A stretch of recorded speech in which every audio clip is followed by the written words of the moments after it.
ಸ್ಪರ್ಧಾತ್ಮಕ ತರಗತಿಗಳಿಗೆ ಸ್ವಾಗತ.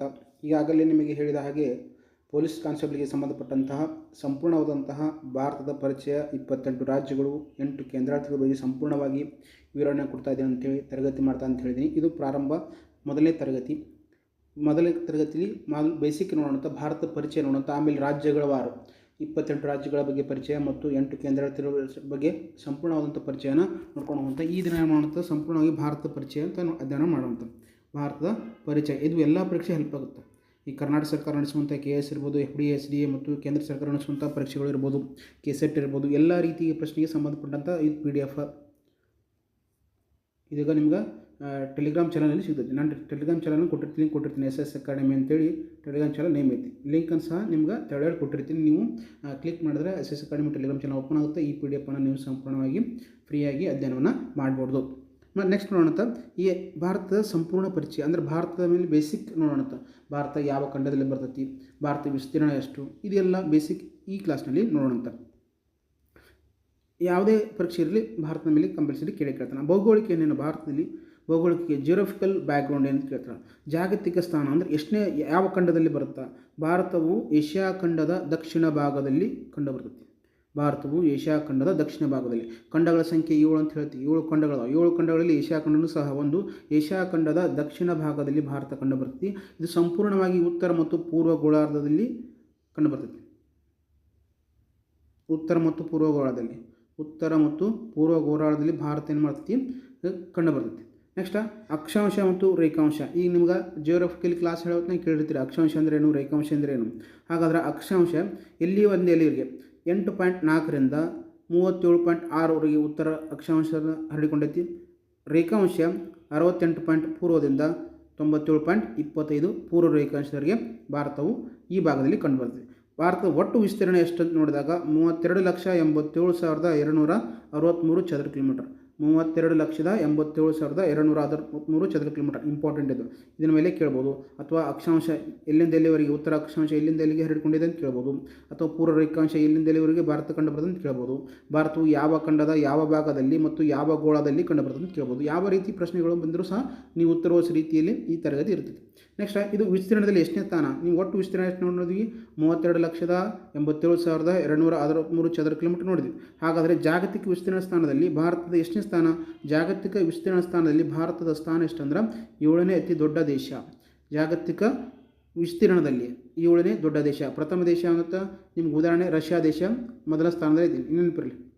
ನಿಮಗೆ ಪರೀಕ್ಷೆಗೆ ಕೇಳಕ್ಕೆ ಬರಬಹುದು. ಅತಿ ದೊಡ್ಡ ದೇಶ ಯಾವುದು ಅಂತ ಕೇಳಿದಾಗ ರಷ್ಯಾ ದೇಶ ವಿಸ್ತೀರ್ಣದಲ್ಲಿ. ಜಗತ್ತಿನ ಒಟ್ಟು ಭೂಭಾಗದ ಶೇಕಡಾ 2.42 ಹೊಂದೈತಿ. ಈ 100% ಭೂಮಿಯಲ್ಲಿ ಭಾರತವು ಎಷ್ಟು ಪರ್ಸೆಂಟೇಜ್ ಭೂಭಾಗವನ್ನು ಹೊಂದೈತೆ ಅಂದ್ರೆ 2.42% ಭೂಭಾಗವನ್ನು ಭಾರತ ಹೊಂದೈತಿ.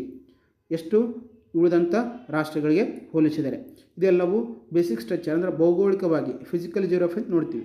ಯಾವ ಖಂಡದಲ್ಲಿ, ಯಾವ ಗೋಳದಲ್ಲಿ, ಯಾವ ಉತ್ತರ ರೇಖಾಂಶ, ಪೂರ್ವ ರೇಖಾಂಶ, ಎಷ್ಟು ಕಿಲೋಮೀಟ್ರ್ ಮತ್ತು ವಿಸ್ತೀರ್ಣದಲ್ಲಿ ಎಷ್ಟನೇ ದೇಶ, 7ನೇ ದೊಡ್ಡ ದೇಶ, ಇದೆಲ್ಲ ಸಹ ನಿಮಗೆ ನೆನಪಿರ್ಬೇಕು. ನೆಕ್ಸ್ಟ್ ಗಡಿಯ ಬಿಂದು ಅಂತ ಹೇಳ್ತೀವಿ. ಯಾವುದೇ ಒಂದು ದೇಶ ಇದ್ದಾಗ ಅದಕ್ಕೆ ತನ್ನದೇ ಆದಂಥ ಗಡಿಗಳು ಇರ್ತಾವೆ, ಉದ್ದಾಗಲಿರ್ತೈತಿ. ಈ ಭಾರತವನ್ನು ನೋಡಿದಾಗ ಉತ್ತರದಿಂದ ದಕ್ಷಿಣಕ್ಕೆ ಎಷ್ಟು ಕಿಲೋಮೀಟರ್ ಐತಿ. ಉದ್ದ ಮತ್ತು ಅಗಲವನ್ನು ಅಳೆದಾಗ ಉದ್ದ ಅಂದ್ರೇನು, ಉತ್ತರದಿಂದ ದಕ್ಷಿಣ, ಅಗಲ ಅಂದ್ರೇನು, ಪೂರ್ವದಿಂದ ಪಶ್ಚಿಮ. ಉತ್ತರಾಭಿಮುಖವಾಗಿ ಅಂದ್ರೆ ಉತ್ತರದಿಂದ ದಕ್ಷಿಣ ಮುಖವಾಗಿ ಎಷ್ಟು ಕಿಲೋಮೀಟರ್ ಐತಿ, 3,214 ಚದರ ಕಿಲೋಮೀಟರ್ ಉದ್ದ ಮತ್ತು ಅಗಲ ಭಾರತ.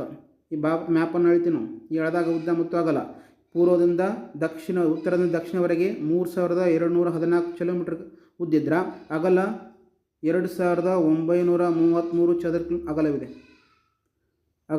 ಉದ್ದ ಮತ್ತು ಅಗಲ ಉತ್ತರದಿಂದ ದಕ್ಷಿಣಕ್ಕೆ ಉದ್ದ, ಪೂರ್ವದಿಂದ ಪಶ್ಚಿಮಕ್ಕೆ ಅಗಲ ಎಷ್ಟು ಕಿಲೋಮೀಟರ್ ಇದೆ, 3,214 ಉದ್ದ ಇದ್ದರೆ ಅಗಲ 2,933 ಚದರ ಕಿಲೋಮೀಟರ್ ಇದೆ. ಹಾಗಾದರೆ ಸುತ್ತಮುತ್ತ ಭೂಗಡಿ ಸಹ ಐತಿ.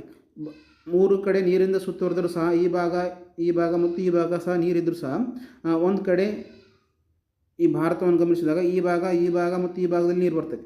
ಈ ಭಾಗದೆಲ್ಲ ಭೂಗಡಿಯನ್ನು ಹೊಂದಿರ್ತೀವಿ ನಾವು ಈ ಭಾಗದಲ್ಲಿ. ಹಾಗಾಗಿ ಭಾರತ ಒಟ್ಟು ಭೂಗಡಿ ಉದ್ದ ಎಷ್ಟಂದ್ರೆ 15,200 ಕಿಲೋಮೀಟರ್ ಭೂಗಡಿ.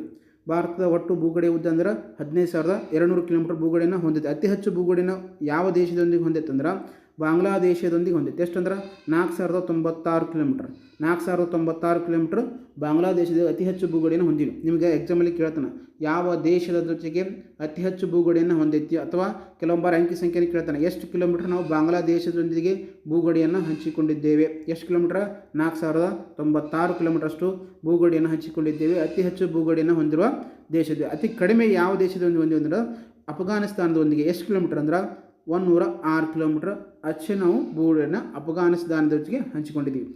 ಅಫ್ಘಾನಿಸ್ತಾನದೊಂದಿಗೆ ಹಂಚಿಕೊಂಡದ ಭೂಗಡಿಯ ಪ್ರಮಾಣ ಎಷ್ಟು ಅಂದ್ರೆ 106 ಚದರ ಕಿಲೋಮೀಟರ್ ಅಷ್ಟು ನಾವೇನು ಮಾಡಿದ್ವಿ ಭೂಗಡಿನ ಹೊಂದಿದ್ವಿ. ನೆಕ್ಸ್ಟ್ ಜಲಗಡಿ ಅಥವಾ ಕರಾವಳಿ. ನಿಮಗೆ ಹೇಳಿದ್ದೆ ಈ ಭಾಗದಲ್ಲಿ 3 ಕಡೆಯಿಂದ ಸುತ್ತುವರಿದೈತಿ. ಎಷ್ಟು ಆಗಿದ್ರೆ ಕರಾವಳಿಯು ಮುಖ್ಯ ಭೂಮಿಯ ಕರಾವಳಿ ಉದ್ದ ಎಷ್ಟು ಅಂದ್ರೆ 5422 ಕಿಲೋಮೀಟರ್. ದ್ವೀಪಗಳನ್ನು ಒಳಗೊಂಡಂತೆ 7516 ಚದರ ಕಿಲೋಮೀಟರ್ ಅಷ್ಟು ನಾವು ಕರಾವಳಿ ತೀರವನ್ನು ಹೊಂದಿವಿ. ಈ ಭಾಗ ಎಲ್ಲ ಬರ್ತಾರೆ, ಇದು ಕರಾವಳಿ ತೀರ. ಫಸ್ಟ್ ಇಲ್ಲಿ ಎಷ್ಟೈತೆ ಅಂದ್ರೆ ಕರಾವಳಿ ತೀರ ಇಲ್ಲಿ ದ್ವೀಪಗಳು ಅಂಡಮಾನ್ ನಿಕೋಬಾರ್ ದ್ವೀಪ ಇದೆ, ಲಕ್ಷದ್ವೀಪ ಇದೆ, ದಿವ್ ದಮನ್ ಇದೆ. ಈ ರೀತಿ ದ್ವೀಪಗಳನ್ನು ಸೇರಿಸಿದಾಗ ಎಷ್ಟು ಕಿಲೋಮೀಟರ್ ಆಗುತ್ತೆ ಅಂದ್ರೆ 7516 ಚದರ ಕಿಲೋಮೀಟರ್. ಆದರೆ ದ್ವೀಪಗಳನ್ನು ಹೊರತುಪಡಿಸಿ ಅಂದರೆ ಇಲ್ಲಿ ಇವೆಲ್ಲ ದ್ವೀಪಗಳನ್ನು ಹೊರತುಪಡಿಸಿದರೆ ಎಷ್ಟಾಗುತ್ತೆ ಅಂದ್ರೆ 5422 ಚದರ ಕಿಲೋಮೀಟರ್ ಭೂಗಡಿಯನ್ನು ನಾವು ಹೊಂದಿದ್ದೀವಿ. ನಿಮಗೆ ಕೇಳ್ತಾನೆ ಭಾರತವು ಒಟ್ಟು ಭೂಗಡಿ ಎಷ್ಟು ಕಿಲೋಮೀಟರ್ ಹೊಂದಿದೆ? 15200. ಅತಿ ಹೆಚ್ಚು ಭೂಗಡಿಯನ್ನು ಹೊಂದಿರುವ ದೇಶದ ಬಾಂಗ್ಲಾದೇಶ, ಕಡಿಮೆ ಅಫ್ಘಾನಿಸ್ತಾನ. ಇವೆಲ್ಲ ನೆನಪಿರಬೇಕು. ಮೊನ್ನೆ ಅತಿ ಹೆಚ್ಚು ಕರಾವಳಿ ಹೊಂದಿರುವ ರಾಜ್ಯ ಅಂತ ಕೇಳ್ತಾನೆ. ಗುಜರಾತ್ ರಾಜ್ಯ ಈ ಭಾಗದ ಬರ್ತೈತಿ. ಗುಜರಾತ್ ರಾಜ್ಯ ಎಷ್ಟು ಕಿಲೋಮೀಟರ್ ಅದು? ಸುಮಾರು 1600 ಕಿಲೋಮೀಟರ್ಷ್ಟು ಕರಾವಳಿ ತೀರವನ್ನು ಹೊಂದಿತ್ತು. ಯಾವುದು? ಗುಜರಾತ್ ರಾಜ್ಯ. ನೆನಪಿರಲಿ. ಅತಿ ಹೆಚ್ಚು ಕರಾವಳಿ ತೀರವನ್ನು ಹೊಂದಿರುವ ರಾಜ್ಯ ಅಂತ ಕೇಳ್ತಾನೆ ಎಕ್ಸಾಮಲ್ಲಿ. ಗುಜರಾತ. ಇವೆಲ್ಲ ನೆನಪಿರಬೇಕು. ಎಕ್ಸಾಮ್ ಪ್ರಾಪರ್ಟಿಂದ ಯಾಕೆ ಕೇಳ್ತಾನೆ ಅಲ್ಲ, ಹಿಂದಿನ ಬಾರಿಯೂ ಸಹ ಕೇಳಿದ್ದಾನೆ. ಯಾವ ದೇಶದ ಜೊತೆ ಅತಿ ಹೆಚ್ಚು ಭೂಗಡಿಯನ್ನು ಹೊಂದಿದ್ದೀವಿ, ಯಾವ ದೇಶದ ಜೊತೆ ಅತಿ ಕಡಿಮೆ ಗಡಿಯನ್ನು ಹೊಂದಿದ್ದೀವಿ, ಅತಿ ಹೆಚ್ಚು ಕರಾವಳಿ ತೀರ ಹೊಂದಿರುವ ರಾಜ್ಯ ಯಾವುದು? ಈ ರೀತಿ ಪ್ರಶ್ನೆಗಳು ಬಂದೇ ಬರ್ತಾವೆ. ಹಾಗೂ ಕೆಇದವರು ಪರೀಕ್ಷೆ ನಡೆಸುವ ಕಾರಣದಿಂದ ಸ್ಟೇಟ್ಮೆಂಟ್ ಹೇಳಿಕೆಯಲ್ಲಿ ಬರ್ಬೋದು. ಭಾರತವು ಒಟ್ಟು ಎಷ್ಟು ಕಿಲೋಮೀಟರ್ ಜಲಗಡಿಯನ್ನು ಹೊಂದಿದೆ ಮತ್ತು ಎಷ್ಟು ಪ್ರಮಾಣದ ರಾಜ್ಯಗಳು ಜಲಗಡಿಯನ್ನು ಹೊಂದಿವೆ ಇಲ್ಲವೂ ಸಹ ಎಕ್ಸಾಮಲ್ಲಿ ಬರ್ತಾವೆ. ಆ ಕಾರಣಕ್ಕಾಗಿ ಸಂಪೂರ್ಣವಾಗಿ ನೀವು ಅಧ್ಯಯನವನ್ನು ಮಾಡಬೇಕಾಗ್ತದೆ. ನೆಕ್ಸ್ಟ್ ಭಾರತದ ತುತ್ತ ತುದಿಗಳೇನು ಅಂದ್ರೆ ಉತ್ತರಕ್ಕೆ ಯಾವ್ದು ಬರ್ತೈತಿ, ದಕ್ಷಿಣಕ್ಕೆ ಯಾವ್ದು ಬರ್ತೈತಿ, ಪೂರ್ವಕ್ಕೆ ಯಾವ್ದು ಬರ್ತೈತಿ ಮತ್ತು ಪಶ್ಚಿಮಕ್ಕೆ ಯಾವ್ದು ಬರ್ತೈತಿ? ಭಾರತದ ಉತ್ತರ ತುತ್ತ ತುದಿ ಇಂದಿರಾ ಕೊಯ್ಲ್. ಭಾರತದ ಉತ್ತರ ತುತ್ತ ತುದಿ ಯಾವುದು? ಇಂದಿರಾ ಕೊಯ್ಲ್. ಇದು ಎಲ್ಲಿ ಬರ್ತದೆ ಅಂದರೆ ಲಡಾಖ್ ಕೇಂದ್ರಾಡಳಿತ ಪ್ರದೇಶದಲ್ಲಿ. ಮೊದಲಿಂದ ಏನು ಕೇಳ್ತಿದ್ವಿ, ಲಡಾಖ್ ಜಮ್ಮು ಆ್ಯಂಡ್ ಕಾಶ್ಮೀರ ಬರುತ್ತೆ. ಆನಂತರ ಜಮ್ಮು ಆ್ಯಂಡ್ ಕಾಶ್ಮೀರನ ವಿಭಜಿಸಿ ಲಡಾಖ್ ಮತ್ತು ಜಮ್ಮು ಕಾಶ್ಮೀರನ ಕೇಂದ್ರಾಡಳಿತ ಪ್ರದೇಶವಾಗಿ ಮಾಡಿದರು. ಆ ಕ್ರಮದಲ್ಲಿ ಇಂದಿರಾ ಕೊಯ್ಲ್ ಭಾರತದ ಉತ್ತರ ತುತ್ತ ತುದಿ ಯಾವುದು ಅಂತ ಕೇಳ್ದ ಎಕ್ಸಾಮಲ್ಲಿ ಕೇಳ್ತಾನೆ. ಭಾರತದ ಉತ್ತರ ತುತ್ತ ತುದಿ ಯಾವುದು? ಇಂದಿರಾ ಕೊಯ್ಲ್. ಎಲ್ಲಿ ಕಂಡು ಬರ್ತೈತಿ? ಲಡಾಖ್ನಲ್ಲಿ. ನೆಕ್ಸ್ಟ್ ದಕ್ಷಿಣದ ಕಟ್ಟ ಕಡೆಯ ತುತ್ತ ತುದಿ ಯಾವುದು ಅಂತ ಕೇಳಿದಾಗ ಇಂದಿರಾ ಪಾಯಿಂಟ್. ಇದನ್ನು ಇಂದಿರಾ ಪಾಯಿಂಟ್ ಅಂತ ಕರೀತಾರೆ. ಮುಖ್ಯ ಭೂಮಿಯ ಕೊನೆಯ ಬಿಂದು ಅಂದರೆ ಕನ್ಯಾಕುಮಾರಿ. ಮುಖ್ಯ ಭೂಮಿಯ ಕೊನೆಯ ಬಿಂದು ಕನ್ಯಾಕುಮಾರಿ. ದಕ್ಷಿಣದ ಇಂದಿರಾ ಪಾಯಿಂಟ್ ಅಂತ ಕರಿತೀವಿ. ಇದು ಎಲ್ಲಿ ಕಂಡು ಬರ್ತದೆ ಅಂದರೆ ಗ್ರೇಟ್ ನಿಕೋಬಾರ್ ಅಂಡಮಾನ್ ನಿಕೋಬಾರ್ ಅಂತ ಕರಿತೀವಲ್ಲ, ಅಂಡಮಾನ್ ನಿಕೋಬಾರ್ನಲ್ಲಿ ಇಂದಿರಾ ಪಾಯಿಂಟ್ ಕಂಡು ಬರ್ತೈತಿ. ಇದು ದಕ್ಷಿಣದ ಅತ್ಯಂತ ತುತ್ತ ತುದಿ. ಭೂಗಡಿಯನ್ನು ಮುಖ್ಯ ಭೂಮಿಯಿಂದ ವಿಭಜನೆ ಮಾಡಿದಾಗ ಇದು ದ್ವೀಪಗಳಲ್ಲಿ ಕಂಡು ಬಂದಾಗ ಆಗುತ್ತೆ. ಯಾವುದು? ದಕ್ಷಿಣದ್ದು. ಆದರೆ ಭಾರತ ಉತ್ತರದ ದಕ್ಷಿಣ ನೋಡಿದಾಗ ಕನ್ಯಾಕುಮಾರಿ ಭೂಗಡಿಯ ಕೊನೆಯ ನೋಡ್ತೀವಿ. ನೆಕ್ಸ್ಟ್ ಪಶ್ಚಿಮಕ್ಕೆ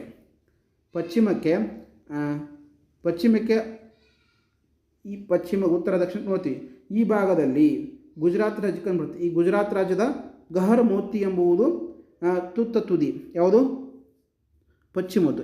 ಇನ್ನು ಪೂರ್ವದ್ದು, ಈ ಪೂರ್ವ ಭಾಗದಾಗ ಅರುಣಾಚಲ ಪ್ರದೇಶ ಕಂಡು ಬರ್ತೈತಿ. ಈ ಅರುಣಾಚಲ ಪ್ರದೇಶದಲ್ಲಿ ಕಿಬುತ್ ಕೊನೆಯ ಹಳ್ಳಿ ಅಥವಾ ತುತ್ತ ತುದಿ ಅಂತ ನೋಡ್ತೀವಿ. ಯಾವುದು? ಪೂರ್ವದ್ದು. ಈ ಎಕ್ಸಾಮಲ್ಲಿ ಕೇಳ್ತಾನೆ ನಿಮ್ಗೆ ಉತ್ತರಕ್ಕೆ ಬರುವ ತುತ್ತ ತುದಿ ಯಾವುದು, ದಕ್ಷಿಣಕ್ಕೆ ಯಾವುದು, ಪಶ್ಚಿಮಕ್ಕೆ ಯಾವುದು, ಪೂರ್ವಕ್ಕೆ ಯಾವುದು ನೆನ್ಪಿಡಬೇಕು ಎಕ್ಸಾಮ್ ಕನ್ನಡಲ್ಲಿ.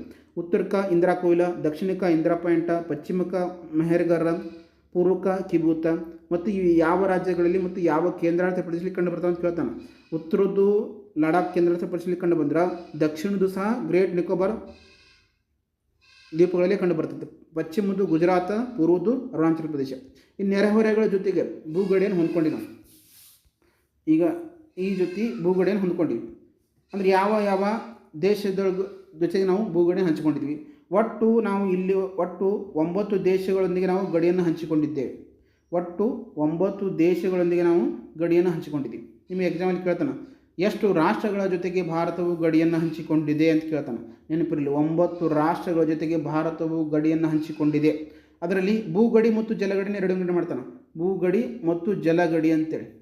ಭೂಗಡಿಯ ಹೊಂದಿರುವ ರಾಷ್ಟ್ರಗಳು ಎಷ್ಟು ಅಂದರೆ 7 ರಾಷ್ಟ್ರಗಳು. ಜಲಗಡಿಯನ್ನು ಹೊಂದಿರುವ ರಾಷ್ಟ್ರಗಳಷ್ಟು 2. ಜಲಗಡಿಯನ್ನು ಹೊಂದಿರುವ ರಾಷ್ಟ್ರಗಳು 3. ಸ್ವಲ್ಪ ಇಲ್ಲಿ ಮಿಸ್ಟೇಕ್ ಆಗಿದೆ, ತಿದ್ದುಪಡಿ ಮಾಡ್ಕೊಳ್ಳೋದನ್ನು. ಜಲಗಡಿಯನ್ನು ಹೊಂದಿರುವ ರಾಷ್ಟ್ರಗಳು 2. ನೆನಪಿರಿ, 2. ಜಲಗಡಿಯನ್ನು ಹೊಂದಿರುವ ರಾಷ್ಟ್ರಗಳು 2. ಭೂಗಡಿಯ ಹೊಂದಿರುವ ರಾಷ್ಟ್ರಗಳು 7 ಮತ್ತು ಜಲಗಡಿಯನ್ನು ಹೊಂದಿರುವ ರಾಷ್ಟ್ರಗಳು 7. ಜಲಗಡಿಯನ್ನು ಹೊಂದಿರುವ ರಾಷ್ಟ್ರಗಳು 2. ಹಾಗಾದರೆ ಭೂಗಡಿಯನ್ನು ಹೊಂದಿರುವ ದೇಶಗಳು ಯಾವುವು ಅಂತ ಕೇಳ್ತಾನೆ ಎಕ್ಸಾಮಲ್ಲಿ. ಯಾವಂತ ಕೇಳ್ತಾನೆ? ಪಾಕಿಸ್ತಾನ, ಅಫ್ಘಾನಿಸ್ತಾನ, ಚೀನಾ, ನೇಪಾಳ, ಭೂತಾನ, ಮಯನ್ಮಾರ ಮತ್ತು ಬಾಂಗ್ಲಾದೇಶ. ನಿಮ್ಮ ಮ್ಯಾಪ್ ನೋಡಿದಾಗ ಗೊತ್ತಾಗುತ್ತೆ. ಈ ಭಾಗದಾಗ ಪಾಕಿಸ್ತಾನ, ಅಫ್ಘಾನಿಸ್ತಾನ, ಚೀನಾ, ನೇಪಾಳ, ಭೂತಾನ, ಮಯನ್ಮಾರ, ಬಾಂಗ್ಲಾದೇಶ ಈ 7 ರಾಷ್ಟ್ರಗಳು ಭಾರತದ ಜೊತೆಗೆ ಭೂಗಡಿಯನ್ನು ಹಂಚಿಕೊಂಡಿವೆ. ಹಂಚಿಕೊಂಡ ರಾಷ್ಟ್ರಗಳ ಸಂಖ್ಯೆ ಎಷ್ಟಂದರೆ 7. ಎಕ್ಸಾಮಲ್ಲಿ ಕೇಳ್ತಾನೆ, ನೆನಪಿರಲಿ. ಮತ್ತು ಜಲಗಡಿಯನ್ನು ಹಂಚಿಕೊಂಡಿರುವ ರಾಷ್ಟ್ರಗಳು ಯಾವುದು? ಶ್ರೀಲಂಕಾ ಮತ್ತು ಮಾಲ್ಡೀವ್ಸ್. ಜಲಗಡಿಯನ್ನು ಸಹ ಹಂಚಿಕೊಂಡಿದ್ದಾವೆ. ಇವು ಜಲಗಡಿಯನ್ನು ಹಂಚಿಕೊಂಡಿದ್ದಾವೆ. ಎಕ್ಸಾಮಲ್ಲಿ ಕೇಳ್ತಾನೆ, ಭೂಗಡಿಯನ್ನು ಹಂಚಿಕೊಂಡಿರುವ ರಾಷ್ಟ್ರಗಳ ಸಂಖ್ಯೆ ಎಷ್ಟು, ಅವುಗಳು ಯಾವುವು? ಜಲಗಡಿಯನ್ನು ಹಂಚಿಕೊಂಡಿರುವ ರಾಷ್ಟ್ರಗಳಷ್ಟು, ಅವು ಯಾವುವು? ಇವು ಸಹ ಎಕ್ಸಾಮಲ್ಲಿ ನಿಮಗೆ ನೆನಪಿಡಂಗೆ ಟ್ರಿಕ್ಸ್ ನೀವು ಮಾಡ್ಕೋಬೇಕು. ನೆಕ್ಸ್ಟ್, ಗಡಿಯ ರೇಖೆಗಳು ಅಂದ್ರೆ ಸುತ್ತಮುತ್ತ ರಾಷ್ಟ್ರಗಳಾದಾಗ ಅದಕ್ಕೆ ತನ್ನದಂತ ಬೇಲಿ ಹೆಂಗೆ ಹಾಕಿರ್ತಾರೆ ನೀವು ಹೊಲಕ್ಕೆ, ನಿಮ್ಮ ಹೊಲದ ಮುಂದೆ ಸುತ್ತಮುತ್ತ ಬೇಲಿ ಹಾಕಿರ್ತಾರಲ್ಲ, ಹಂಗೆ ನಮ್ಮ ಸುತ್ತಮುತ್ತ ಹಲವಾರು ರಾಷ್ಟ್ರಗಳದಾವ. ಆ ರಾಷ್ಟ್ರಗಳಿಗೆ ನಾವು ಗಡಿಯನ್ನು ಡಿವೈಡ್ ಮಾಡ್ಕೊಂಡಿರ್ತೀವಿ. ಏನದು ಗಡಿ? ರ್ಯಾಡ್ಕ್ಲಿಫ್ ರೇಖೆ. ಇದು ಯಾವ ದೇಶಗಳ ನಡುವೆ ಕಂಡು ಬರ್ತಂದ್ರೆ ರ್ಯಾಡ್ಕ್ಲಿಫ್ ರೇಖೆ ಭಾರತ ಮತ್ತು ಪಾಕಿಸ್ತಾನ. ಇದನ್ನು ಹಲವು ಬಾರಿ ಎಕ್ಸಾಮ್ದಾಗ ಕೇಳೋಣ, ಇಂಪಾರ್ಟೆಂಟ್, ವೆರಿ ಇಂಪಾರ್ಟೆಂಟ್. ರ್ಯಾಡ್ಕ್ಲಿಫ್ ರೇಖೆಯು ಯಾವ ದೇಶಗಳ ನಡುವೆ ಕಂಡು ಬರುತ್ತದೆ?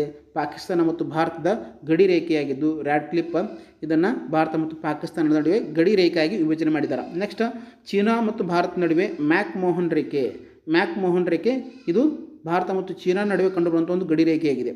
ನೆಕ್ಸ್ಟ್, ಭಾರತ ಮತ್ತು ಅಫ್ಘಾನಿಸ್ತಾನ ನಡುವೆ ಕಂಡುಬರುತ್ತಾ ಗಡಿಯ ರೇಖೆ ಅಂದರೆ ಡುರಾಂಡೋ ರೇಖೆ ಡುರಾಂಡೋ ಲೈನ್ ಅಂತೇಳಿ ಕರೀತಾರೆ. ರ್ಯಾಡ್ಕ್ಲಿಫ್ ಲೈನ್ ಅಂತ ಇಂಗ್ಲೀಷ್ನಾಗ ಕರೀತಾರೆ. ನೆಕ್ಸ್ಟ್, ಇವೆಲ್ಲ ಪರೀಕ್ಷೆ ಮೇಲೆ ಹಿಂದಿನ ಬಾರಿ ಹಲವಾರು ಎಕ್ಸಾಮ್ನಲ್ಲಿ ಕೇಳಿದ್ದೆ, ಹಾಗೂ ಮುಂದಿನ ಪರೀಕ್ಷೆ ನಾವು ನಿರೀಕ್ಷೆ ಮಾಡಬೇಕಾಗ್ತದೆ. ಯಾಕಂದರೆ ಪರೀಕ್ಷೆಯ ಮೇಲೆ ಹಿಂದಿನ ಪ್ರಶ್ನೆಗಳು ಬರ್ತಾವೆ ಮತ್ತು ಹೊಸ ಪ್ರಶ್ನೆಗಳನ್ನು ಸಹ ಕೆಇದವ್ರು ತೆಗಿತಾರೆ. ಈ ಸಲ ಕೆಇದವ್ರು ನಡೆಸಾಕತ್ತಾರೆ. ಪೊಲೀಸಿಗೆ ಸಂಬಂಧಪಟ್ಟಂತಹ ಎಕ್ಸಾಮನ್ನು ಈ ಸಲ ನಡೆಸೋರು ಯಾರಪ್ಪ ಅಂದ್ರೆ ಕರ್ನಾಟಕ ಎಕ್ಸಾಮಿನೇಷನ್ ಅಥಾರಿಟಿಯವರು ಈ ಬಾರಿ ಪರೀಕ್ಷೆಯನ್ನು ನಡೆಸ್ತಾ ಇದ್ದಾರೆ. ಆ ಕಾರಣಕ್ಕಾಗಿ ನಾವು ಗಡಿಯ ಬಗ್ಗೆ ಸಂಕ್ಷಿಪ್ತವಾಗಿ ಅಧ್ಯಯನ ಮಾಡಬೇಕು.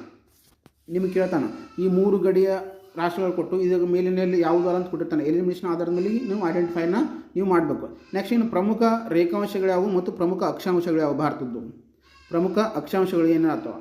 ಕರ್ಕಾಟಕ ಸಂಕ್ರಾಂತಿಯ ವೃತ್ತ ಅಂದರೆ 23ವರೆಗೆ ಉತ್ತರ ಅಕ್ಷಾಂಶ ಏನು ಮಾಡ್ತಾ ಭಾರತದಲ್ಲಿ ಹಾದು ಹೋಗುತ್ತೆ. ಅದು ಕೇಳ್ತಾನೆ ನಿಮಗೆ. ಭಾರತ ಮಧ್ಯಭಾಗದಲ್ಲಿ ಹೋಗ್ತದೆ. ಯಾವುದು? ಕರ್ಕಾಟಕ ಸಂಕ್ರಾಂತಿಯ ವೃತ್ತ ಭಾರತದ ಮಧ್ಯಭಾಗದಲ್ಲಿ ಹಾದು ಹೋಗ್ತದೆ. ಭಾರತವನ್ನು 2 ಭಾಗ ಮಾಡ್ತದೆ, ಉತ್ತರ ಮತ್ತು ದಕ್ಷಿಣ ಅಂತೇಳಿ. ಯಾವುದದು? ಕರ್ಕಾಟಕ ಸಂಕ್ರಾಂತಿಯ ವೃತ್ತ 23ವರೆ ರೇಖಾಂಶ ಅಂತ ಕರಿತೀವಿ, ಉತ್ತರ ರೇಖಾಂಶ ಅಂತ ಕರಿತೀವಿ. ಇದು ಭಾರತವನ್ನು 2 ಭಾಗವಾಗಿ ಉಂಟು ಮಾಡ್ತದೆ. ನಿಮ್ಗೆ ಕೇಳ್ತಾನೆ, ಭಾರತವನ್ನು 2 ಭಾಗ ಮಾಡುವ ರೇಖಾಂಶ ಯಾವುದು? ಕರ್ಕಾಟಕ ಸಂಕ್ರಾಂತಿಯ ವೃತ್ತ. ಇದು ನಿಮ್ಗೆ ಕೇಳ್ತಾನೆ, ಇದು ಎಷ್ಟು ರಾಜ್ಯಗಳ ಮುಖಾಂತರ ಹಾದು ಹೋಗುತ್ತಾ? ಇದು 8 ರಾಜ್ಯಗಳ ಮುಖಾಂತರ ಹಾದು ಹೋಗುತ್ತಾ? 8 ರಾಜ್ಯಗಳ ಮುಖಾಂತರ ಇದು ಹಾದು ಹೋಗುತ್ತಾ? ಕರ್ಕಾಟಕ ಸಂಕ್ರಾಂತಿಯ ವೃತ್ತ ಎಷ್ಟು ರಾಜ್ಯಗಳ ಮುಖಾಂತರ ಹಾದು ಅಂತ ಕೇಳಿದಾಗ ನಿಮಗೆ ನೆನಪಿಡಬೇಕು, 8 ರಾಜ್ಯಗಳ ಮುಖಾಂತರ ಹಾದು ಹೋಗ್ತೈತಿ.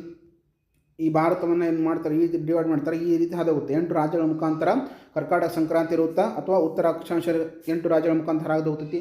ಅವು ಯಾವ ರಾಜ್ಯಗಳು ಅಂತ ಸಹ ನೆನಪಿಡಬೇಕು. ಯಾವ ರಾಜ್ಯಗಳ ಮೇಲೆ ಹಾದು ಹೋಗ್ತೈತಿ ಅಂತೇಳಿ ಕೇಳ್ತಾನೆ ಎಕ್ಸಾಮ್ದಲ್ಲಿ. ಯಾವ ರಾಜ್ಯಗಳ ಮೇಲೆ ಕರ್ಕಾಟಕ ಸಂಕ್ರಾಂತಿ ವೃತ್ತ ಹಾದು ಹೋಗುತ್ತೆ? 8 ರಾಜ್ಯಗಳು ಅಂತ ಹೇಳಿದ್ವಿ. ಯಾವ್ಯಾವಪ್ಪ ಅಂದ್ರೆ ಗುಜರಾತ್, ರಾಜಸ್ಥಾನ, ಮಧ್ಯಪ್ರದೇಶ್, ಛತ್ತೀಸ್ಗಢ, ಜಾರ್ಖಂಡ್, ಪಶ್ಚಿಮ ಬಂಗಾಳ, ತ್ರಿಪುರಾ ಮತ್ತು ಮಿಜೋರಾಂ. ಈ 8 ರಾಜ್ಯಗಳು ನೆನಪಿರಲಿ. ಕರ್ಕಾಟಕ ಸಂಕ್ರಾಂತಿ ವೃತ್ತ ಎಷ್ಟು ರಾಜ್ಯಗಳ ಮುಖಾಂತರ ಹಾದು ಹೋಗುತ್ತೆ? 8 ರಾಜ್ಯಗಳ ಮುಖಾಂತರ. ಅವು ಯಾವ ರಾಜ್ಯಗಳು? ಗುಜರಾತ್, ರಾಜಸ್ಥಾನ್, ಮಧ್ಯಪ್ರದೇಶ್, ಛತ್ತೀಸ್ಗಢ, ಜಾರ್ಖಂಡ್, ಪಶ್ಚಿಮ ಬಂಗಾಳ, ತ್ರಿಪುರಾ ಮತ್ತು ಮಿಜೋರಾಂ. ಈ 8 ರಾಜ್ಯಗಳ ಮೂಲಕ ಕರ್ಕಾಟಕ ಸಂಕ್ರಾಂತಿ ವೃತ್ತ ಹಾದು ಹೋಗುತ್ತದೆ. ಕರ್ಕಾಟಕ ಸಂಕ್ರಾಂತಿಯ ವೃತ್ತ ಹಾದು ಹೋಗುತ್ತದೆ. ನೆನಪಿರಲಿ, ಎಷ್ಟು ರಾಜ್ಯಗಳು? 8 ರಾಜ್ಯಗಳು. ನೆಕ್ಸ್ಟ್, ಈ ಭಾರತೀಯ ಕಾಲಮಾನವನ್ನು ನೋಡ್ತೀವಿ, ಇಂಡಿಯನ್ ಸ್ಟ್ಯಾಂಡರ್ಡ್ ಟೈಮ್ ಅಂತ ಕರಿತೀವಲ್ಲ. ಇದು ಭಾರತೀಯ ಆದರ್ಶ ಕಾಲಮಾನ ರೇಖೆ ಯಾವುದಂದ್ರೆ 82ವರೆ ಪೂರ್ವ ರೇಖಾಂಶ. 82ವರೆ ಪೂರ್ವ ರೇಖಾಂಶದ ಆಧಾರದ ಮೇಲೆ ನಾವೇನು ಮಾಡ್ತೀವಿ, ನಮ್ಮಲ್ಲಿ ಸಮಯವನ್ನು ನಿಗದಿಪಡಿಸ್ತೀವಿ. ಇದು ಭಾರತದ ಪ್ರಮಾಣೀಕೃತ ಸಮಯ, ಇಂಡಿಯನ್ ಸ್ಟ್ಯಾಂಡರ್ಡ್ ಟೈಮ್ ಅಂತ ಕರಿತೀವಿ. ಯಾವುದು? ಭಾರತೀಯ ಆದರ್ಶ ಕಾಲಮಾನ ರೇಖೆ 82ವರೆ ಪೂರ್ವ ರೇಖಾಂಶ. ಇದು ಉತ್ತರ ಪ್ರದೇಶದ ಮಿರ್ಜಾಪುರ್ ಅಲಹಾಬಾದ್ ಮೂಲಕ ಹಾದು ಹೋಗುತ್ತದೆ. ಇದು ಉತ್ತರ ಪ್ರದೇಶದ 82ವರೆ ರೇಖಾಂಶ ಉತ್ತರ ಪ್ರದೇಶದ ಮಿರ್ಜಾಪುರದ ಅಲಹಾಬಾದ್ ಹತ್ತಿರ, ನೆನಪಿರಲಿ, ಅಲಹಾಬಾದ್ ಹತ್ತಿರ ಮೂಲಕ ಹಾದು ಹೋಗ್ತದೆ. ಇದು ಒಟ್ಟು 5 ರಾಜ್ಯಗಳ ಮುಖಾಂತರ ಹಾದು ಹೋಗ್ತದೆ. ನಿಮಗೆ ಹೇಳಿದ್ದೆ ಕರ್ನಾಟಕ ಸಂಕ್ರಾಂತಿ ವೃತ್ತ 8 ರಾಜ್ಯಗಳ ಮುಖಾಂತರ ಯಾವ್ಯಾವು? ಗುಜರಾತ್, ರಾಜಸ್ಥಾನ, ಮಧ್ಯಪ್ರದೇಶ, ಛತ್ತೀಸ್ಗಢ, ಜಾರ್ಖಂಡ, ಪಶ್ಚಿಮ ಬಂಗಾಳ, ತ್ರಿಪುರ ಮತ್ತು ಮಿಜೋರಾಂ. ಹಾಗೆ ಇದು 82 ಪೂರ್ವ ರೇಖಾಂಶ. ಈ ರೇಖಾಂಶದ ಆಧಾರದ ಮೇಲೆ ನಾವು ಸಮಯವನ್ನು ನಿಗದಿಪಡಿಸ್ತೀವಿ. ಇದು 5 ರಾಜ್ಯಗಳ ಮುಖಾಂತರ ಹಾದು ಹೋಗ್ತದೆ ಅಂತ ಹೇಳಿದೆ. ಅವು ಯಾವ್ಯಾವ ರಾಜ್ಯಗಳು? ಉತ್ತರ ಪ್ರದೇಶ್, ಮಧ್ಯಪ್ರದೇಶ್, ಛತ್ತೀಸ್ಗಢ, ಒಡಿಸ್ಸಾ, ಆಂಧ್ರ ಪ್ರದೇಶ್. ನಿಮ್ಗೆ ನೆನಪಿಡಕ್ಕೆ ಸರಳ ನೆನಪಿಡಬೇಕು ನೀವು. ಪ್ರದೇಶ ನೆನಪಿಡ್ರಿ. ಉತ್ತರ ಪ್ರದೇಶ್, ಮಧ್ಯಪ್ರದೇಶ್, ಆಂಧ್ರ ಪ್ರದೇಶ್, ಛತ್ತೀಸ್ಗಢ, ಒಡಿಸ್ಸಾ. 5 ರಾಜ್ಯಗಳ ಮುಖಾಂತರ 82 ಪೂರ್ವ ರೇಖಾಂಶ ಹಾದು ಹೋಗ್ತದೆ. ಇದು ನಾವು ನೋಡಿದಾಗ ಇನ್ನು ಗ್ರೀನ್ವಿಚ್ ಸಮಯ ಅಂತ ಕರಿತೀವಿ. ಇದು ಇಂಗ್ಲೆಂಡ್ನಲ್ಲಿ ಕಂಡು ಬರ್ತದೆ. ಇದು ಗ್ರೀನ್ವಿಚ್ ರೇಖಾಂಶ. ಇದು 5 ಗಂಟೆ 30 ನಿಮಿಷಕ್ಕಿಂತ ಮುಂಚಿತವಾಗಿತ್ತು. ಅಹೆಡ್ ಅಂದರೆ ಮುಂಚಿತ. ನಾವು ಗ್ರೀನ್ವಿಚ್ ಸಮಯಕ್ಕಿಂತ 5.5 ಗಂಟೆ ನಾವೇನು ಮಾಡಿದ್ವಿ? ಮುಂದದೀವಿ. ಅದು 82 ಪೂರ್ವ ರೇಖಾಂಶ ಅಲಹಾಬಾದ್ ಹತ್ತಿರ ಹಾದು ಹೋಗ್ತಾ 5 ರಾಜ್ಯಗಳ ಮುಖಾಂತರ ಉತ್ತರ ಪ್ರದೇಶ್, ಮಧ್ಯಪ್ರದೇಶ್, ಆಂಧ್ರ ಪ್ರದೇಶ್, ಒಡಿಸ್ಸಾ ಮತ್ತು ಛತ್ತೀಸ್ಗಢ ಮುಖಾಂತರ ಹಾದು ಹೋಗ್ತದೆ. ಇನ್ನು ಇತ್ತೀಚೆಗೆ ರಾಜಕೀಯವಾಗಿ ನೋಡಿದಾಗ ಭಾರತವನ್ನು ರಾಜಕೀಯವಾಗಿ ಅಥವಾ ಭೌಗೋಳಿಕವಾಗಿ ನೋಡಿದಾಗ ಭಾರತವನ್ನು ರಾಜ್ಯಗಳು, ಕೇಂದ್ರಾಡಳಿತ ಪ್ರದೇಶಗಳನ್ನಾಗಿ ವಿಂಗಡಣೆ ಮಾಡಿದ್ದಾರೆ. ಭಾರತವನ್ನು ಸ್ವತಂತ್ರ ಬಂದ ನಂತರ, ಸರ್ಕಾರಗಳು ರಚನೆಯಾದ ನಂತರ ತನ್ನ ಕಾಲಕ್ಕೆ ಅನುಗುಣವಾಗಿ, ರಾಜಕೀಯಕ್ಕೆ ಅನುಗುಣವಾಗಿ ಏನು ಮಾಡಿದ್ದಾರೆ? ನಮ್ಮಲ್ಲಿ ವಿಂಗಡಣೆಯನ್ನು ಮಾಡ್ಕೊತಾ ಹೋಗಿದ್ದಾರೆ. ಪ್ರಸ್ತುತ ಭಾರತದಲ್ಲಿ ಎಷ್ಟದಾವ ಅಂದ್ರೆ 28 ರಾಜ್ಯಗಳು, 8 ಕೇಂದ್ರಾಡಳಿತ ಪ್ರದೇಶಗಳು ಇವೆ. ಹಾಗೂ ವಿಸ್ತೀರ್ಣದಲ್ಲಿ ದೊಡ್ಡ ರಾಜ್ಯ ಯಾವುದಂದ್ರೆ ರಾಜಸ್ಥಾನ, ಅಥವಾ ವಿಸ್ತೀರ್ಣದಲ್ಲಿ ಸಣ್ಣ ರಾಜ್ಯ ಯಾವುದಂದರೆ ಗೋವಾ. ನೆಕ್ಸ್ಟ್, ಜನಸಂಖ್ಯೆಯ ಪ್ರಕಾರ ಅತಿ ಹೆಚ್ಚು ಜನಸಂಖ್ಯೆ ಹೊಂದಿರುವ ರಾಜ್ಯ ಅಂತ ಕೇಳಿದಾಗ ಉತ್ತರ ಪ್ರದೇಶ, ಅತಿ ಕಡಿಮೆ ಜನಸಂಖ್ಯೆ ಹೊಂದಿರುವ ರಾಜ್ಯ ಕೇಳಿದಾಗ ಸಿಕ್ಕಿಮ. ಇವೆಲ್ಲವೂ ಸಹ ಎಕ್ಸಾಮಲ್ಲಿ ಬರುವಂಥ ಇಂಪಾರ್ಟೆಂಟ್ ಪಾಯಿಂಟ್ಸೇ. ಭಾರತದಲ್ಲಿ ಎಷ್ಟು ರಾಜ್ಯಗಳಿವೆ, ಎಷ್ಟು ಕೇಂದ್ರಾಡಳಿತ ಪ್ರದೇಶಗಳಿವೆ, ಅತಿ ದೊಡ್ಡ ರಾಜ್ಯ ಯಾವುದು, ಅತಿ ಚಿಕ್ಕ ರಾಜ್ಯ ಯಾವುದು, ಜನಸಂಖ್ಯೆಯಲ್ಲಿ ದೊಡ್ಡ ರಾಜ್ಯ ಯಾವುದು, ಜನಸಂಖ್ಯೆಯಲ್ಲಿ ಚಿಕ್ಕ ರಾಜ್ಯ ಯಾವುದು. ನೆಕ್ಸ್ಟ್, ಇನ್ನು ರಾಷ್ಟ್ರೀಯ ಲಾಂಛನಗಳು, ಸಿಂಬಲ್ಸ್ ಅಂತ ಕೇಳ್ತೀವಿ. ನ್ಯಾಷನಲ್ ಸಿಂಬಲ್ಸ್ ಅಂತೇಳಿ ಕೇಳ್ತಾರೆ. ನ್ಯಾಷನಲ್ ಸಿಂಬಲ್ಸ್ ಅಂತೇಳಿ ಪರೀಕ್ಷೆ ಮೇಲೆ ಬರ್ತಾವೆ ನಿಮಗೆ. ಯಾವ್ಯಾವ ನ್ಯಾಷನಲ್ ಸಿಂಬಲ್ಸ್? ರಾಷ್ಟ್ರಧ್ವಜ, ರಾಷ್ಟ್ರ ಲಾಂಛನ, ರಾಷ್ಟ್ರಗೀತೆ, ರಾಷ್ಟ್ರೀಯ ಪ್ರಾಣಿ, ರಾಷ್ಟ್ರೀಯ ಪಕ್ಷಿ, ರಾಷ್ಟ್ರೀಯ ನದಿ ಅಥವಾ ರಾಷ್ಟ್ರೀಯ ನವಿಲು. ಇವುಗಳ ಆಧಾರದ ಮೇಲೆ ನಿಮಗೆ ಪ್ರಶ್ನೆ ಬರ್ತದೆ. ಹಲವಾರು ಬಾರಿ ಕೇಳಿದ್ದಾನೆ ಎಕ್ಸಾಮಲ್ಲಿ, ಕೇಳ್ತಾನೆ ನಿಮಗೆ. ಈ ವೆರಿ ಇಂಪಾರ್ಟೆಂಟ್ ಟಾಪಿಕ್ ಇದು. ರಾಷ್ಟ್ರಧ್ವಜ, ನಾವು ರಾಷ್ಟ್ರಧ್ವಜನ ತ್ರಿವರ್ಣ ಧ್ವಜ ಅಂತ ಹೇಳ್ತೀವಿ. ಇದರ ಉದ್ದ ಮತ್ತು ಅಗಲ ಎಷ್ಟು ನಿಮ್ಗೆ ಕೇಳಿದಾನೆ. ಅನುಪಾತ ಕೇಳ್ತಾನೆ, ನೀನು ನೆನಪಿರಲಿ. ಅನುಪಾತ ಎಷ್ಟು? ರಾಷ್ಟ್ರಧ್ವಜದ ತ್ರಿವರ್ಣ ಧ್ವಜದ ಉದ್ದ ಮತ್ತು ಅಗಲ ಎಷ್ಟು ಅಂತ ಕೇಳ್ತಾನೆ. ತ್ರಿವರ್ಣ ಧ್ವಜದ ಉದ್ದ ಅಗಲ ಎಷ್ಟಿತ್ತು ಅಂದ್ರೆ ಅನುಪಾತ 3:2 ಇದೆ. ನೆನಪಿರಲಿ. ಹಲವಾರು ಬಾರಿ ಎಕ್ಸಾಮಲ್ಲಿ ಕೇಳಿದ್ದಾನೆ. ಪೊಲೀಸ್ ಎಕ್ಸಾಮಲ್ಲಿ ವೆರಿ ಇಂಪಾರ್ಟೆಂಟ್ ಇದು. ತ್ರಿವರ್ಣ ಧ್ವಜದ ಉದ್ದ ಅಗಲ ಎಷ್ಟು, ಅನುಪಾತ ಎಷ್ಟು? 3 ಮತ್ತು 2. ಇದನ್ನು ವಿನ್ಯಾಸಗೊಳಿಸುವುದರ ಯಾರಾದರೂ ಪಿಂಗಾಳಿ ವೆಂಕಯ್ಯ. ಇವರು ಆಂಧ್ರ ಪ್ರದೇಶದ ಮೂಲ ವ್ಯಕ್ತಿಯವರು. ಆಂಧ್ರ ಪ್ರದೇಶದ ಮೂಲ ವ್ಯಕ್ತಿ. ನಿಮ್ಗೆ ಹಲವಾರು ಬಾರಿ ಪೊಲೀಸ್ ಕಾನ್ಸ್ಟೇಬಲ್ ಕೇಳಿದ್ದಾನ. ತ್ರಿವರ್ಣ ಧ್ವಜದ ಉದ್ದ ಮತ್ತು ಅಗಲ ಎಷ್ಟು? 3:2. ನೆನಪಿರಲಿ. ಎಕ್ಸಾಮ್ ಪರೀಕ್ಷೆ ಬರೆಯೋಕ್ಕೆ ಹೋಗ್ತಾ ಇದ್ರಿ, ಪೊಲೀಸ್ ಪರೀಕ್ಷೆ ಬರೆಯೋಕ್ಕೆ ಹೋಗ್ತಾ ಇದ್ರಿ ನೀವು. ಆ ಕಾರಣಕ್ಕೆ ಇದನ್ನು ನೆನಪಿಡಲೇಬೇಕು. ನೆಕ್ಸ್ಟ್, ರಾಷ್ಟ್ರ ಲಾಂಛನ ನೀವು ನೋಡಿರ್ತೀರಿ. ರಾಷ್ಟ್ರ ಲಾಂಛನದ ಸಾರಾನಾಥ್ ಅಶೋಕದ ಸ್ತಂಭದ ಸಿಂಹ ಬೋಧಿಗೆ ಇದರ ಕೆಳಗೇನು ಪರಿಸ್ಥಿತಿ ಅನ್ನೋದು ಸತ್ಯಮೇವ ಜಯತೆ. ಇದು ಯಾವ ಉಪನಿಷತ್ತು ತಗೊಂಡ್ರೆ ಮಂಡೋಕ ಉಪನಿಷತ್ತಿಂದ ತೆಗೆದುಕೊಳ್ಳಲಾಗಿದೆ. ನಿಮ್ಗೆ ಕೇಳ್ತಾನೆ, ಸತ್ಯಮೇವ ಜಯತೆ ಇದು ಯಾವ ಉಪನಿಷತ್ತಿಂದ ತೆಗೆದುಕೊಂಡದ್ದ ವಾಕ್ಯ ಆಗೈತಿ? ಇದು ಮಂಡೋಕ ಉಪನಿಷತ್ತು. ಇದು ಯಾವ ಲಿಪಿಯಲ್ಲಿ ಅಂತ ಕೇಳ್ತಾನೆ? ದೇವನಾಗರಿಕ ಲಿಪಿಯಲ್ಲಿ ಇದೆ. ಸಿಂಹ.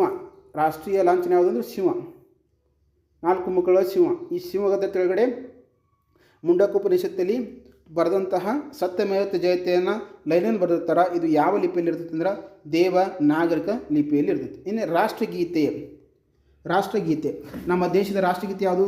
ಜನಗಣಮನ. ಇದು ಬರೆದಂಥ ವ್ಯಕ್ತಿ ಯಾರಂತ ಕೇಳ್ತಾನೆ? ರವೀಂದ್ರನಾಥ್ ಠಾಗೂರ್ ಅವರ ಬರೆದಂಥ ಒಂದು ಕೃತಿಯಿಂದ ಜನಗಣಮನ ಗೀತೆಯನ್ನು ತೆಗೆದುಕೊಂಡಿದ್ದೀವಿ. ಇದನ್ನು ಅಂಗೀಕರಿಸಿದ್ದ ಯಾವಾಗ?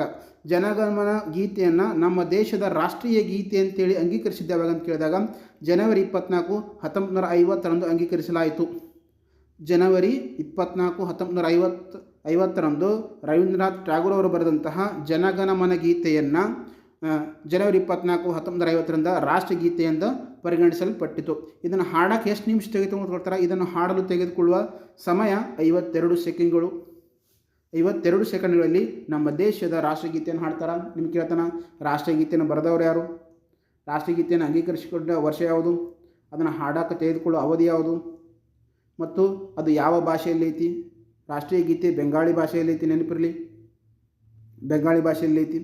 ನೆಕ್ಸ್ಟ್, ರಾಷ್ಟ್ರೀಯ ಪ್ರಾಣಿ ಯಾವುದು? ನಮ್ಮ ದೇಶದ ರಾಷ್ಟ್ರೀಯ ಪ್ರಾಣಿ. ಯಾಕಂದ್ರೆ ಹಲವಾರು ದೇಶಗಳು ತಮ್ಮದೇ ಆದಂಥ ಪ್ರಾಣಿಗಳನ್ನು ಪಕ್ಷಿಗಳನ್ನು ಐಡೆಂಟಿಫೈ ಇಟ್ಕೊಂಡಿರ್ತಾವೆ. ಹಂಗೆ ರಾಷ್ಟ್ರೀಯ ಪ್ರಾಣಿ ಯಾವುದು?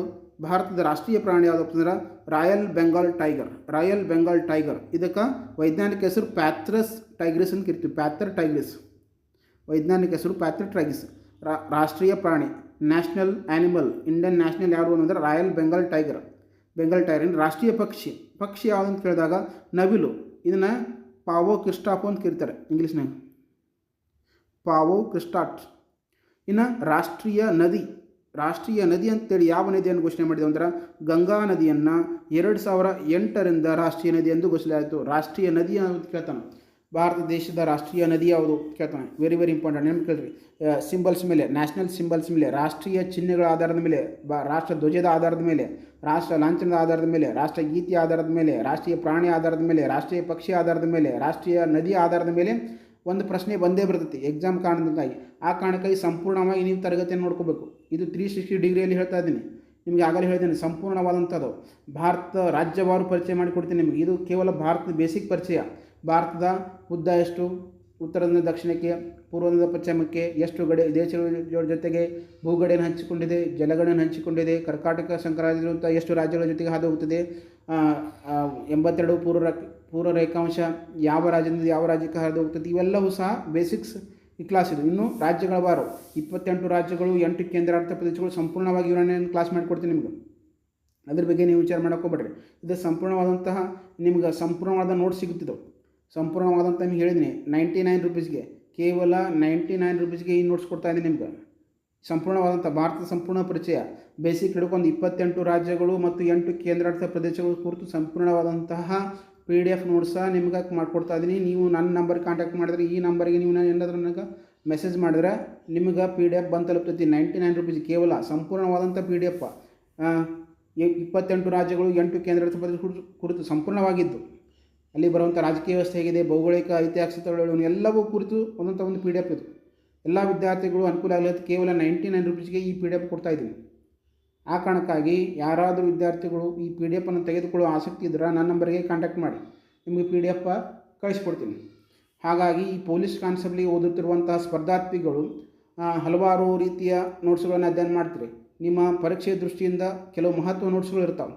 ಆ ಮಹತ್ವ ನೋಟ್ಸ್ಗಳನ್ನು ನೀವು ತೆಗೆದುಕೊಂಡು ಪರಿಚಯ ಮಾಡಿರಿ. ಮತ್ತು ಮಹತ್ವದಂಥ ಯೂಟ್ಯೂಬ್ ಕ್ಲಾಸ್ ಇರ್ತಾವೆ. ಈಗ ಉದಾಹರಣೆ ಸಾಧನಾ ಅಕಾಡೆಮಿ ಅವ್ರ ಯೂಟ್ಯೂಬ್ ಕ್ಲಾಸ್ ಇದೆ, ನಿಮ್ಗೆ ಭಾಳ ಹೆಲ್ಪ್ ಆಗುತ್ತೆ, ಅದನ್ನು ನೋಡಿರಿ. ಈಶ್ವರಗಿರಿ ಅವರ ಮ್ಯಾಥ್ಸ್ಗೆ ಸಂಬಂಧಪಟ್ಟದ್ದು, ಸುಮಿತ್ ಸರ್ ಅವರದು, ಈ ರೀತಿ ಕೆಲವು ಯೂಟ್ಯೂಬ್ ಚಾನಲ್ಗಳು ಸಹ ನಿಮ್ಗೆ ಪರೀಕ್ಷೆ ಕಾರಣಕ್ಕಾಗಿ ಹೆಲ್ಪ್ ಆಗುವಂಥ ವಿಡಿಯೋಗಳನ್ನು ಉಚಿತವಾಗಿ ಕೊಡ್ತಾರೆ. ಅಲ್ಲಿ ಸಹ ನೀವು ಈ ವಿಡಿಯೋನ ನೋಡಿ ನಿಮ್ಮ ಸಾಮರ್ಥ್ಯವನ್ನು, ಜ್ಞಾನ ಸಾಮರ್ಥ್ಯವನ್ನು ಹೆಚ್ಚಿಗೆ ಮಾಡ್ಕೋಬೋದು, ನಿಮ್ಮ ಪರೀಕ್ಷೆಯನ್ನು ಕ್ಲಿಯರ್ ಮಾಡ್ಕೋಬೋದು. ಅವಕಾಶಗಳು ಮತ್ತೊಮ್ಮೆ ಸಿಗೋಂಗಿಲ್ಲ. ಅವಕಾಶಗಳನ್ನು ಸಿಕ್ಕಾಗ ನಾವು ನೋಡೋಕ್ಕೂ ಸದುಪಯೋಗ ಪಡಿಸ್ಕೊಳ್ಬೇಕು. ಈ ಸುಮಾರು 4 ವರ್ಷದಿಂದ ಯಾವುದೇ ರೀತಿಯಾದಂಥ ಪೊಲೀಸ್ ನೋಟಿಫಿಕೇಷನ್ ಆಗಿಲ್ಲ. ಆ ಕಾರಣಕ್ಕಾಗಿ ಹಲವಾರು ವಿದ್ಯಾರ್ಥಿಗಳು ಹಲವಾರು ವರ್ಷಗಳಿಂದ ಕಾದು ಕುಳಿತೀರಿ. ಈ ಸಲ ಕಾಲ್ಫರ್ಮ್ ಆಗಿದ್ದಾವೆ. ಆ ಕಾರಣಕ್ಕಾಗಿ ನೀವು ಗುರಿ ಮುಟ್ಟೋ ತನಕ ಈಗಿರೋದೇ ಒಟ್ಟು ಕೂಡ ಎಷ್ಟೈತಿ, ಆಗಸ್ಟ್ 3ಕ್ಕೆ ಎಕ್ಸಾಮ್ ಐತಿ. ಈ ಜೂನ್ ಮುಗಿತಾ ಬಂತು, ಜುಲೈ ಅಷ್ಟೇ. ಜುಲೈ ಆಗಸ್ಟ್ 3 ತಾರೀಕಿಗೆ ಎಕ್ಸಾಮ್ ಐತಿ. ಭಾಳ ಕಡಿಮೆ ಅವಧಿ ಇರುವ ಕಾರಣದಿಂದಾಗಿ ನೀವು ಸ್ಮಾರ್ಟ್ ವರ್ಕ್ ಮತ್ತು ಹಾರ್ಡ್ ವರ್ಕ್ ಮಾಡಬೇಕು. ಕೇವಲ 18 ತಾಸು ಕೂತು ಓದ್ದೆ, 19 ತಾಸು ಕೂತು ಓದ್ದೆ ಹೀಗೆಲ್ಲ ಮಾಡಿದ್ರು ಸಹ ನಿಮ್ಗೆ ಸರಿಯಾಗಿ ನಿದ್ದೆ ಆಗ್ತಿರ್ಬೇಕು. ಕನಿಷ್ಠ ಒಂದು 6 ತಾಸು ನಿದ್ದೆ ಮಾಡ್ತಿರ್ಬೇಕು. ನೀವು ನಿದ್ದೆ ಮಾಡಿದ್ರೆ ಅವೆಲ್ಲ ನಿಮಗೆ ಓದಿದ್ದು ಸಹ ನೆನಪು ಉಳಿತಾವೆ. ಎಷ್ಟು ತಾಸು ಓದಿನಿ ಅನ್ನೋದು ಇಂಪಾರ್ಟೆಂಟ್ ಅಲ್ಲ, ಎಷ್ಟು ಪಾಯಿಂಟನ್ನು ಓದಿದ್ದೀನಿ ಮತ್ತು ಎಷ್ಟನ್ನು ನೆನಪಲ್ಲಿ ಇಟ್ಟುಕೊಳ್ಳೋದಿನಿ ಅಂತಲೂ ಇಂಪಾರ್ಟೆಂಟ್. ಆ ಕಾರಣಕ್ಕಾಗಿ ಸ್ಪರ್ಧಾತ್ಮಕ ವಿದ್ಯಾರ್ಥಿಗಳು ಏನು ಮಾಡ್ಬೇಕಂದ್ರೆ, ನಿಮ್ಮ ನಿದ್ದೆಯ ಜೊತೆಗೆ ಸ್ಮಾರ್ಟ್ ವರ್ಕ್ ಇತ್ತು ಹಾರ್ಡ್ ವರ್ಕ್ ಜೊತೆಗೆ ಈ ಬಾರಿ ನೀವು ಕಾಕಿಯನ್ನು ತೊಡಲೇಬೇಕು. 4 ವರ್ಷದ ಕನಸು ಹಲವಾರು ವಿದ್ಯಾರ್ಥಿಗಳ ಜೀವನದ ಕೊನೆಯ ಕನಸಾಗಿರ್ತೈತಿ. ಯಾಕಂದ್ರೆ ಅವರೆಲ್ಲ ಏಜ್ ಮುಗಿಯಾಕೆ ಬಂದಿರ್ತಾವೆ.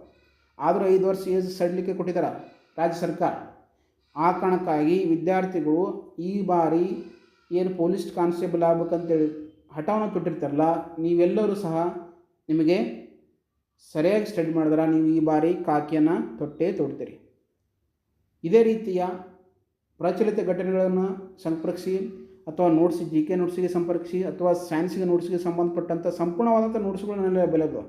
ಈ ನನ್ನ ನಂಬರ್ಗೆ ನೀವು ಕಾಂಟ್ಯಾಕ್ಟ್ ಮಾಡಿದ್ರೆ ನಿಮಗೆಲ್ಲ ರೀತಿ PDF ನಿಮಗೆ ಬಂದು ತಲುಪ್ತೈತೆ. ಪರೀಕ್ಷೆಗೆ PC ಪರೀಕ್ಷೆಗೆ ಏನೆಲ್ಲ ಬೇಕು ಎಲ್ಲವೂ ಸಹ ನಿಮ್ಗೆ PDF ರೂಪದಲ್ಲಿ ಅವೈಲೇಬಲ್ ಐತಿ. ಈ ನಂಬರಿಗೆ ಕಾಂಟ್ಯಾಕ್ಟ್ ಮಾಡಿದ್ರೆ ನಿಮ್ಗೆ ಬಂದು ತಲುಪ್ತೈತಿ. ಇದೇ ರೀತಿಯ ನಿಮಗೀಗ ಬರೀ ಬೇಸಿಕ್ಸ್ ಇದು ಭಾರತದ ಪರಿಚಯವನ್ನು ನೋಡ್ಕೊಂಡಿವಿ. ನೆಕ್ಸ್ಟ್ ಇನ್ನು ರಾಜ್ಯವಾರು ಅಂತ ಹೇಳಿದ್ದೀನಿ ನಿಮ್ಗೆ.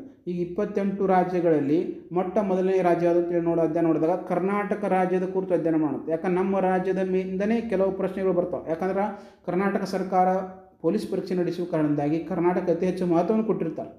ಆ ಕಾರಣಕ್ಕಾಗಿ ಭಾರತ ಪರಿಚಯವನ್ನು 28 ರಾಜ್ಯಗಳಲ್ಲಿ ಮೊದಲನೇದಾಗಿ ಕರ್ನಾಟಕದಿಂದಲೇ ಪ್ರಾರಂಭ ಮಾಡೋಣ ಅಂತ ಮುಂದಿನ ತರಗತಿ ನಾಳೆಗೆ ಅಪ್ಲೋಡ್ ಆಗುತ್ತೆ. ಕರ್ನಾಟಕದ ಕುರಿತು ತರಗತಿ ಯಾವಾಗುತ್ತೆ? ನಾಳೆಗೆ ಅಪ್ಲೋಡ್ ಆಗುತ್ತೆ. ನಿಮ್ಮ ಸ್ನೇಹಿತರಿಗೆ ಈ ವಿಡಿಯೋನ ಶೇರ್ ಮಾಡಿ ಸಬ್ಸ್ಕ್ರೈಬ್ ಮಾಡ್ಕೊಂಡು ಅಂತ ಹೇಳ್ಕೊಳ್ಳಿ. ಈ ಉಚಿತವಾದಂಥ ತರಗತಿ ಸಿಗುತ್ತೆ ಮತ್ತು ಈ PDF ನಿಮಗೆ ಉಚಿತವಾಗಿ ಸಿಗುತ್ತೆ.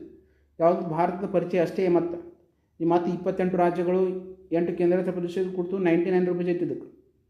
ಹೌದಾ? ನಿಮಗೆ ಶೇರ್ ಮಾಡಿ. ಮುಂದೆ ನೋಡೋರು ಸಿಗೋಣ ಅಂತ.